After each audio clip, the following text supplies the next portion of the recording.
A gente pode sentar. A palavra de Deus nessa noite é clara. Salmo 91. É um salmo muito querido. Em muitas casas que a gente vai, né, a gente chega lá e a Bíblia está aberta lá no Salmo 91. E Deus me direcionou nessa noite para que eu estivesse falando especificamente de um tema que está bem escancarado no versículo 1, né? Aquele que habita no lugar secreto, aquele que habita no esconderijo do Altíssimo. Então nós intitulamos essa mensagem nessa noite de Habitando no Lugar Secreto. Aleluia. O que me chama a atenção neste salmo é que quando nós falamos da Bíblia, quando nós estudamos na teologia, nós entendemos que o livro de Salmos é um livro de cântico e de adoração ao Senhor. É um livro que vai invocar o seu leitor. É um livro a qual o autor ele estava inspirado em adorar a Deus, em engrandecer a Deus por todos os seus atributos, por todos os seus feitos. Salmo 90 é escrito por Moisés, autor do Pentateuco, os 5 primeiros livros da Bíblia. E o Salmo 91, curiosamente, não foi definido a autoria. Alguns acreditam, né, que sejam de Moisés. Por mais que esse salmo não tenha um autor, uma característica marcante dele é o quê? Que mesmo que os seus vizinhos estão entoando louvores e cânticos ao Senhor, o Salmo 91 chega para quebrar um paradigma, e ele é um salmo que traz uma palavra profética na vida do leitor. Ele vai invocar uma bênção para aquele que leu o salmo. Ele vai profetizar sobre a vida da pessoa, dizendo: aquele que habita no lugar secreto e permanece debaixo da sombra do Onipotente, ele vai dizer: ele é o meu refúgio, ele é a minha fortaleza, o meu Deus, e nele confiarei. Glória. Então não somente ele está louvando ao Senhor, mas ele está profetizando que ele é o morador deste lugar, chamado de lugar secreto, de esconderijo do Altíssimo. Então nós vemos que o próprio Salmo vai nos estimular também a ter uma vida, a caminhar, né, na nossa vida diante de uma palavra profética.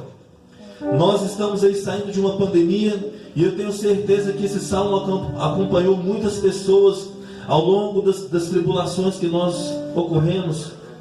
Talvez se eu perguntar para vocês quantos pegaram Covid, talvez 100% das pessoas aqui vão dizer que sim. E eu lembro que no dia 4 de junho de 2020, dia do aniversário, nós testamos positivo para o Covid. Em junho ainda estava tudo muito novo, a pandemia havia começado em março, e nós estávamos aqui em casa, só eu e minha esposa. Nossa filha ainda não tinha nascido, nossa filha completou 1 ano agora em agosto. E aí eu lembro que em momentos de desespero, o Senhor me levava a orar o Salmo 91. E por mais que as pessoas não gostem, né, de mistificar que há um poder quando você lê o Salmo 91, era o Salmo 91 que me acalmava. Aleluia! E eu pude entender que esse Salmo é poderoso porque ele é uma palavra profética. Então durante um momento de dificuldade, quando nós profetizamos o Salmo 91, automaticamente a bênção do Senhor vem sobre nós. E eu pude testificar isso ao longo dos meses que se passaram depois. Quando acontecia alguma situação de dificuldade, eu pegava a Bíblia, entrava no quarto e começava a profetizar o Salmo 91. Lá na minha igreja, o nosso pastor nos estimula a orar esse salmo em primeira pessoa. E eu lembro que eu entrava no quarto e falava: eu que habito no lugar secreto do Altíssimo, permaneço debaixo da sombra do Onipotente, direi do Senhor: ele é o meu refúgio, a minha fortaleza, o meu Deus, nele eu confiarei. Certamente ele me livrará do laço do passarinheiro e da peste perniciosa. Às vezes eu estava buscando uma bênção para minha família, e eu falava: ele cobrirá a minha família com as suas penas, e debaixo de suas asas a minha família confiará, e a sua verdade será o nosso escudo e o nosso broquel. Nós não ficaremos com medo pelo terror à noite, nem pela flecha que voa de dia. Ou a gente pode orar isso nesta noite, em nome da igreja, dizendo: esta igreja não temerá pela peste que anda nas trevas, nem pela destruição que desperdiçam ao meio-dia. 1000 cairão ao lado dessa igreja, 10.000 à nossa direita, mas isso não se chegará até esta igreja. Aleluia! E quando nós começamos a liberar essa palavra profética sobre a nossa vida, sobre a nossa casa, sobre a nossa família, nós começamos a ter um enchimento do Espírito Santo, um enchimento de ousadia, porque diferentemente dos outros salmos que exaltam a Deus, e às vezes é um momento onde a gente está ali em paz, com um sentimento de gratidão, este é um salmo de guerra, onde nós devemos orar dia após dia para conquistar as vitórias no Senhor. O interessante é que ele fala: aquele que habita no lugar secreto, no esconderijo do Altíssimo. Vem à nossa mente, qual é esse lugar? Talvez o presbítero Fábio já deu, né, um spoiler, né, já revelou um pouco da mensagem dessa noite, falando do lugar secreto, que é uma bênção de Deus, porque o Espírito de Deus está aqui, falando através das nossas vidas. Quando se fala em lugar secreto, ele está se referindo ao Santo dos Santos, o santo lugar que você cantou nessa noite também. E o Santo dos Santos era o tabernáculo a qual o povo de Deus construiu durante a trajetória rumo a Canaã no deserto. E nós vemos que Deus, desde a criação do homem, desde o Gênesis, quando ele criou Adão e Eva, o intuito era o que? Deus queria se relacionar com o homem. E Deus visitava Adão e Eva na viração do dia, mas houve um determinado momento na história de Gênesis que Adão e Eva virou as costas para o Senhor. E o interessante é que a Bíblia vai dizer que eles tinham liberdade lá, eles andavam nus, ou seja, não havia segredo, não havia lugar secreto para se esconder, porque não havia do que se esconder. Mas quando Adão e Eva pecam, eles criam algo que não existia, que chama-se segredo, porque o homem não precisava ter segredo com Deus. E por mais que nós não possamos esconder nada de Deus, a gente pode se esconder do homem e das coisas do homem. Então nós vemos que Adão e Eva, ele cria ali um segredo, né? Ele começa a esconder ali o seu corpo, envergonhado por Deus, envergonhado pelo seu pecado. E Deus fala: olha, mesmo pecando, mesmo se afastando de mim, eu tenho uma obra redentora na vida de vocês, na vida dos seus descendentes. O seu descendente vai ferir a cabeça da serpente, mas a consequência é que a serpente vai ferir mortalmente também a vida desse homem que vai ferir essa serpente. E aí nós vemos que a humanidade começa a crescer e vira as costas para Deus. E aí Deus ainda continua desejando se relacionar com o homem. Porém a maldade da humanidade é tão grande que Deus fala: olha, eu vou eliminar a humanidade. E através da vida de Noé, vamos começar do zero. E aí Deus fala para Noé construir uma arca. Noé constrói uma arca, nunca havia caído chuva do céu, as pessoas não sabiam o que era isso. Quando o dilúvio acontece e as águas abaixam, nós vemos que Noé, com seus filhos, planta ali uma vinícola. E nós vemos novamente a história se repetir. O homem novamente, o novo Adão, estava novamente num novo jardim. Mas da mesma forma que Adão tropeçou e caiu com sua esposa no jardim do Éden, nós vemos que Noé também cai e tropeça naquele jardim.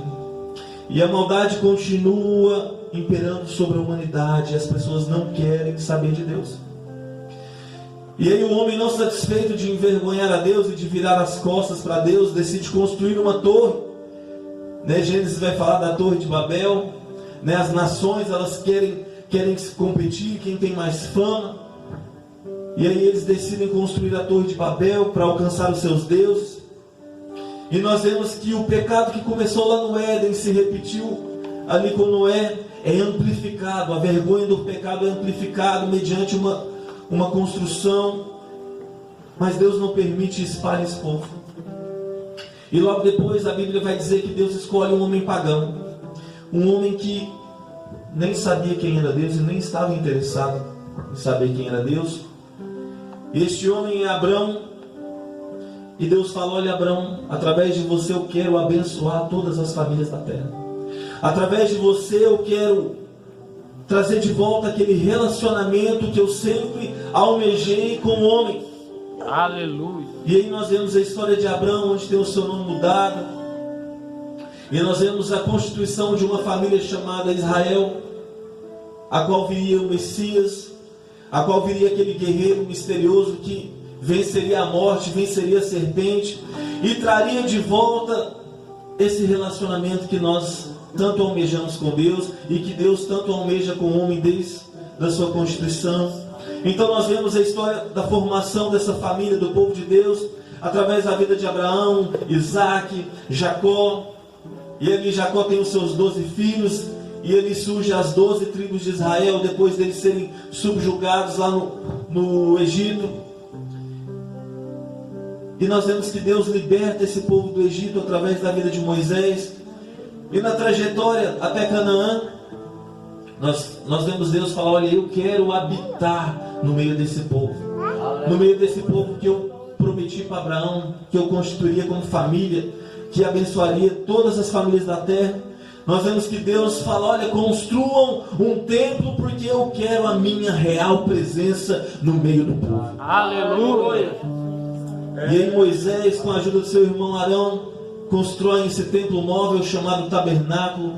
E o tabernáculo tinha ali, resumidamente, 3 espaços muito importantes, que eram o átrio, que era o lugar santo, e era por último o santo dos santos, a qual somente o sumo sacerdote poderia ter acesso. Então, quando o salmista diz aquele que habita no lugar secreto, ele está dizendo aquele que habita no santo dos santos. Santo dos santos é lugar de sacerdócio. Santo dos santos é lugar de sacerdote. E nós vamos ver no andamento da história bíblica que em um determinado momento Jesus nasce. E ali ele toma para si tudo aquilo que impedia o homem de se chegar a Deus.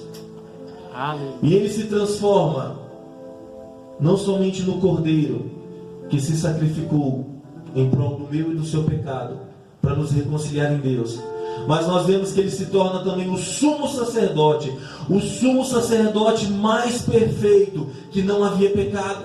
Porque o sumo sacerdote, ele não tinha que sacrificar o cordeiro, né? Sacrificar ali em prol do povo de Israel, mas ele também precisava sacrificar por ele mesmo. Mas Jesus, ele foi o sumo sacerdote perfeito, porque além de ser o sacrifício perfeito, ele não havia pecado. E a partir do momento que ele se sacrificou, que ele se entregou, todo aquele que aceita, todo aquele que entende, todo aquele que passa a habitar em Jesus, tem acesso a esse lugar. Aleluia. Tem acesso ao Santo dos Santos.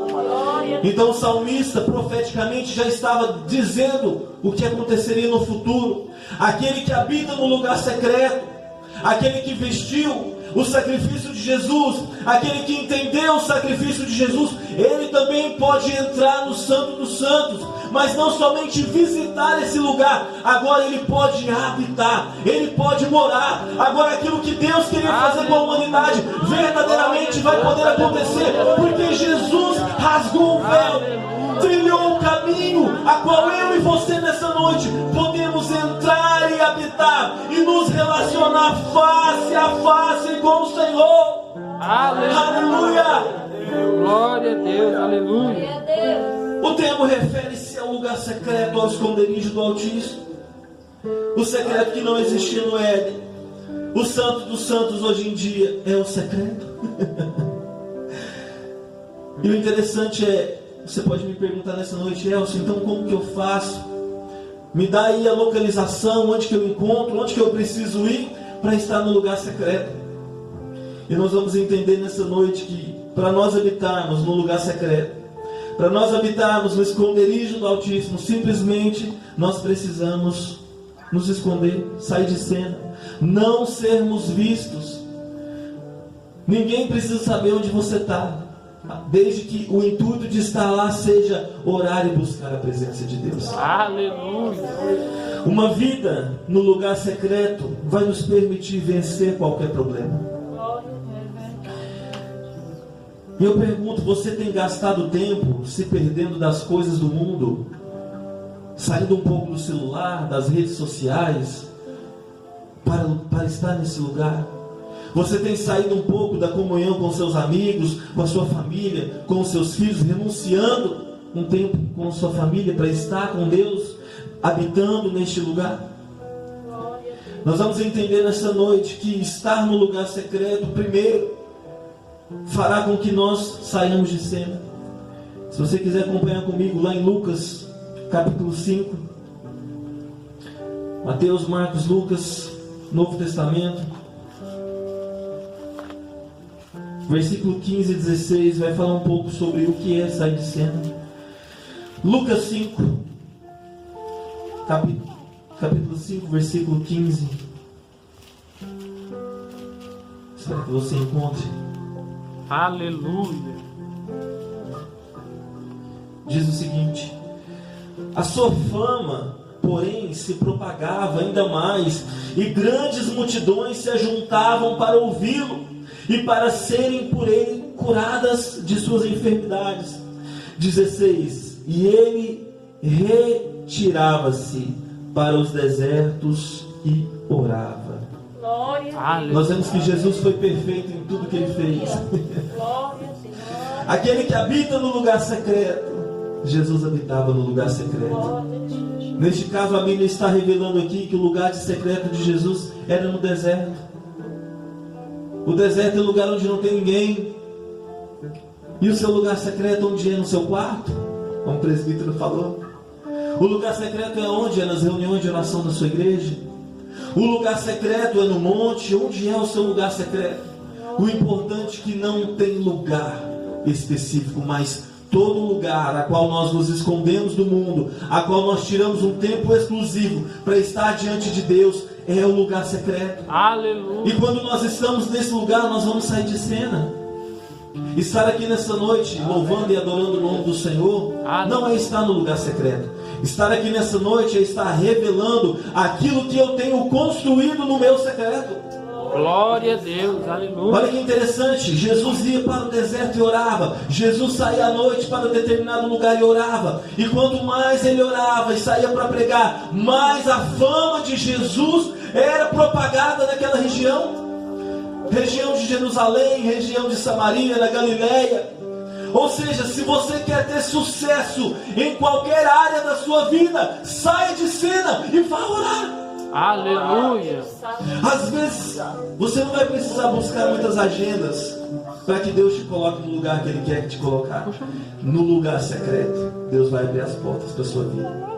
No lugar secreto, Deus vai abrir aquela oportunidade que você precisa no seu emprego. No lugar secreto, Deus vai abrir aquela oportunidade para usar a sua vida, para curar, para evangelizar, para fazer algo.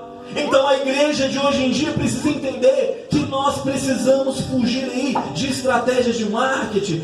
Porque agora no Instagram eu preciso postar tal coisa, no lugar que eu vou estar pregando, no lugar que eu vou estar cantando, no lugar que eu vou estar orando, o monte que eu vou visitar. Nós não precisamos disso.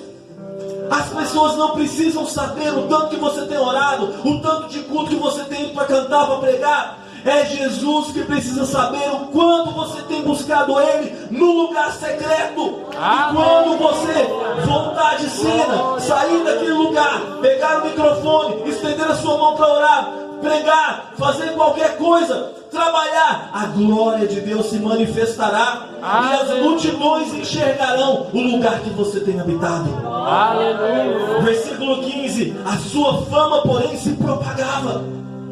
Oh, aleluia. Aleluia. Eu me converto no ano de 2007 e entro lá no Ministério de Louvor da igreja e começo a acompanhar a questão de música no Brasil e falo, nossa, olha que legal, o ministério tal, era toque no altar na época, era diante do trono. Depois de um ano foi Thales Roberto, falava, nossa, olha só que legal, que interessante. Aí eu te pergunto, hoje em dia, a fama dessas pessoas não está mais como antigamente. Sabe por quê? Porque tudo é passageiro. Mas sabe o que é permanente? A presença de Deus na nossa vida. Aleluia. Quando nós construímos algo no lugar secreto. Aleluia. Eu gravo um CD no ano de 2015 e falo, agora eu vou romper as barreiras da minha cidade, Rio Verde. Com muito custo, fiz algumas agendas. E eu pude entender que eu não preciso ser reconhecido por ninguém. Eu pude entender que o meu propósito de vida às vezes não era alcançar sucesso ou ter uma música cantada nacionalmente. eu entendi que o que eu precisava encontrar para ter sucesso era estar no lugar secreto. Porque quando nós estamos no lugar secreto, nós vamos encontrar satisfação em tudo aquilo que nós fazemos. Nós vamos encontrar satisfação no nosso trabalho, nós vamos encontrar satisfação na nossa igreja, no nosso ministério local, nas coisas que o nosso pastor nos coloca para fazer. Porque é lá no lugar secreto que Deus vai falar conosco e vai falar: olha, filho, verdadeiramente eu quero que você vá, que você vai fazer aquilo que eu quero que você faça. Ou então Deus vai fazer: olha, meu filho, não, é na sua igreja que eu quero que você fique. Ou então é lá na igreja do pastor Gênero que eu quero que você ajude. Deus vai nos direcionar o que nós precisamos fazer, e nós não vamos nos frustrar mais quando as coisas que a gente almeja acontecer não acontecerem, porque o lugar secreto, quando nós saímos de cena, é onde nós vamos entender o que Deus quer para as nossas vidas. Deus quer você no secreto, porque Ele vai te exaltar. Aleluia, Jesus. Enquanto você louvava, eu vi o seu nome sendo exaltado. Aleluia. Porque é o que Deus tem para a sua vida. Então você precisa estar no lugar secreto sempre, sempre, porque quando você menos vê, Deus vai te colocar aonde Ele quer te colocar, porque Ele quer usar muito a sua vida através da sua voz. Ele quer curar, Ele quer tocar pessoas. A canção que você cantou, eu vi Deus, sabe, curando pessoas. E eu vou te levar lá na minha igreja, viu? Vou fazer um convite formalmente depois para você. Então nós precisamos entender que nós vamos sair de cena e vamos ser direcionados por Deus. Quando nós passamos a visitar esse lugar, quando nós passamos a habitar nesse lugar, algo será gerado dentro de nós. Se você puder ir lá no livro de Atos, capítulo 10, nós vamos ver o que gera estar no lugar secreto. Atos capítulo 10, versículo 9.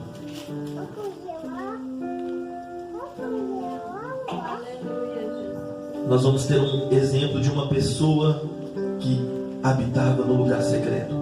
Atos 10, versículo 9, vai dizer o seguinte: no dia seguinte, enquanto eles viajavam e se aproximavam da cidade, Pedro subiu ao terraço para orar, quase a hora sexta. Pedro subiu para o lugar secreto.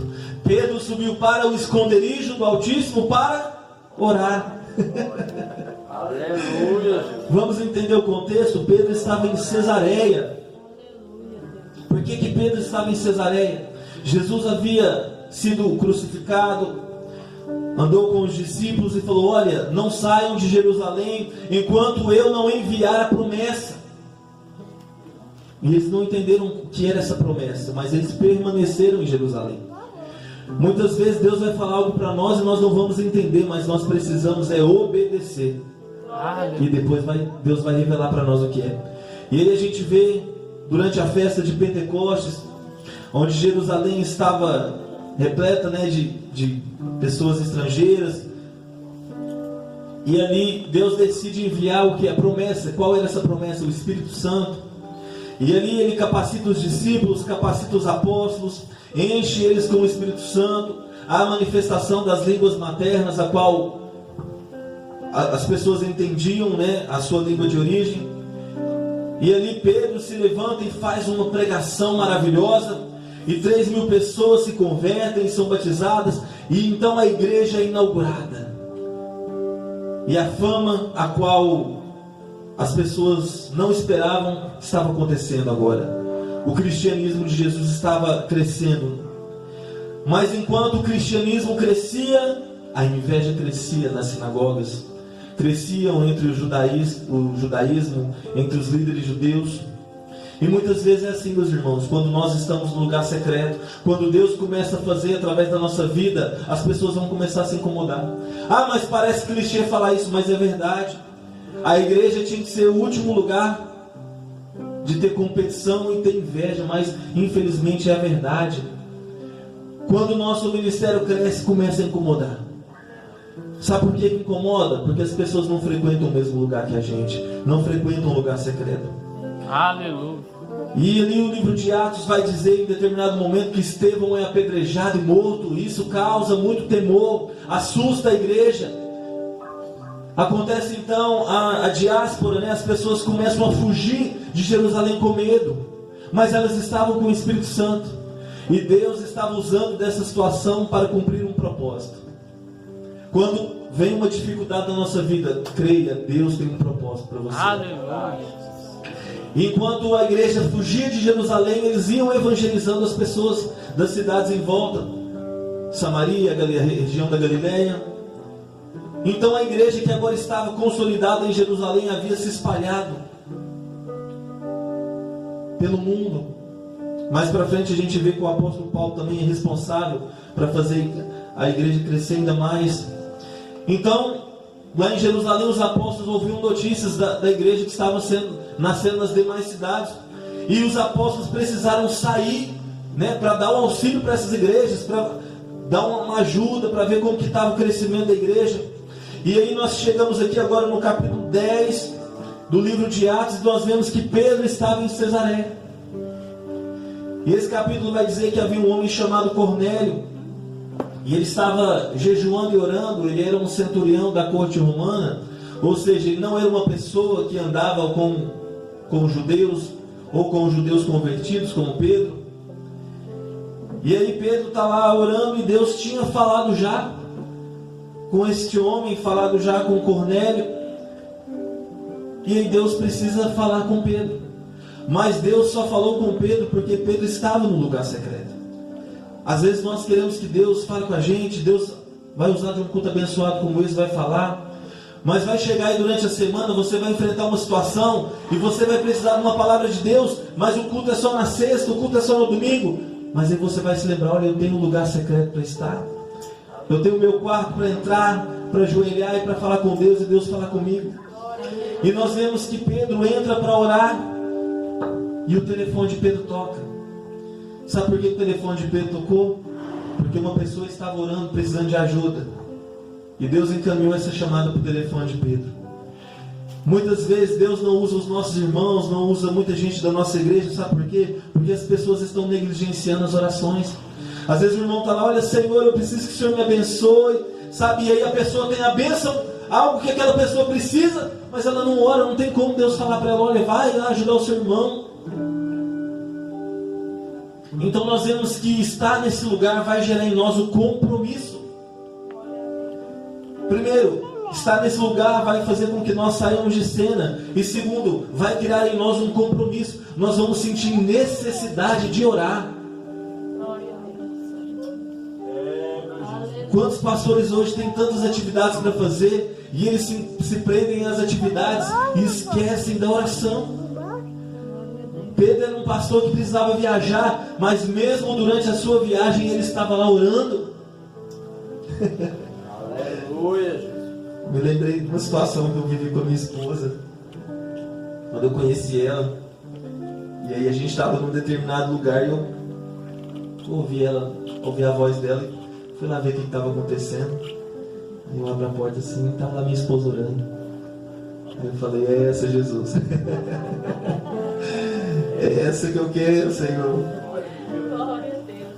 Porque estar no lugar secreto vai exigir compromisso. E quando nós temos compromisso, a gente vai criar o hábito. E quando a gente tem o hábito, a gente vai estar sempre falando com Deus, sempre em oração. Então quando a gente vai no culto, a gente não vai falar assim, o culto não foi tão bom. Porque isso fala mais da pessoa do que do culto que ela estava. Sabe por quê? Porque quando nós estamos no lugar secreto, o nosso coração está aberto para Deus. Aleluia. A palavra de Deus diz, onde 2 ou mais estiverem reunidos no meu nome, ali eu estarei. Então não tem como Jesus não estar num culto. Aí a pessoa ainda tem coragem de falar o quê? Não sentir a presença de Deus no culto. Meus irmãos, fala mais sobre a pessoa do que sobre o lugar que ela está. Não estar no lugar secreto vai falar mais sobre ela do que o lugar que ela está. Achei interessante, eu fui ajudar ontem os jovens lá na minha igreja. Hoje de manhã tem um culto das 10, eu fui lá cear também com a igreja, que não conseguiria estar à noite. E até mandei mensagem para minha esposa durante as mensagens. Eu falei, eu não sei se é eu ou se é os pregadores, mas que palavra de Deus o jovem pregou aqui nessa noite. Aí hoje de manhã lá também, era outro pastor que estava pregando, e eu mandei mensagem de novo para minha esposa. Falei, o que está acontecendo? É eu ou é a palavra? Aí nós temos uma amiga que está viajando, a Alessandra, né? E a gente tem um grupo com ela, e eu e minha esposa, a gente mandou para ela. E eu falei, é eu ou é o lugar? E aí ela falou, é você. Quando nós estamos alinhados com Deus, Deus fala poderosamente através da vida das pessoas. Não tem como a pessoa abrir a Bíblia, falar da palavra de Deus e o Senhor não manifestar. Então quando uma pessoa chegar para reclamar para você do culto, ou reclamar de alguma coisa, você fala assim, meu irmão, vá para o lugar secreto, porque Deus está gritando no seu ouvido e você não está ouvindo. Porque está faltando comunhão, está faltando intimidade com o Senhor. Aquele que habita, aquele que mora no esconderijo do Altíssimo, a sombra do Onipotente, ele vai descansar. Meus irmãos, um atribulado que fica reclamando do culto, que fica reclamando da igreja, que fica reclamando da vida, com certeza ele não está orando. Sabe por quê? Porque aquele que habita no esconderijo do Altíssimo encontra paz. Glória a Deus. Se está faltando paz na vida desse atribulado, fala assim, vai orar, meu irmão. Para de reclamar. A garganta que você gasta reclamando é a mesma que você vai gastar orando. O tempo que você gasta na sua casa lá, chorando a vida, é o mesmo tempo que você vai gastar estando na casa de Deus. Só que lá você vai ter a oportunidade de adorar. Lá você vai ter a oportunidade de viver a comunhão de onde 2 ou mais se reunirem. Jesus está no meio deles. Aleluia. Está no lugar secreto. Vai exigir que a gente saia de cena. Vai despertar em nós compromisso. E terceiro, Mateus 6,6. Vamos abrir Mateus 6,6?